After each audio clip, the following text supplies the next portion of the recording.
It's Monday, August 23rd, 2021. It's about 20 minutes to 10 a.m. and it's Arizona time. We're in Bullhead City. The grocery getter, our Mazda 2012 Mazda 5 sport minivan, has a really sophisticated radio.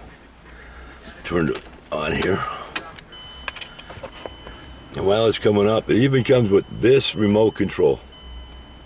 All that stuff. Well, all we get out of this radio is this sound. Now, I think that's because the antenna wire isn't connected. We can mute it, but that's about it.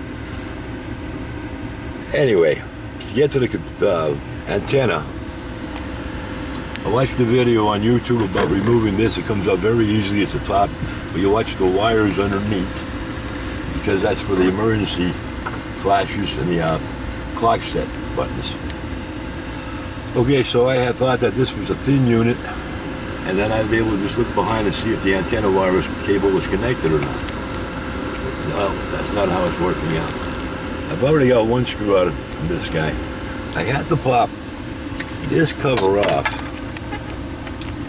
And this was a bugger. And the reason why it's a bugger, it has these long spades, I guess you'd call them, that slide in to those holes there. But the whole thing has to be behind this one at the same time. At the same time. Pretty much the same time, yeah.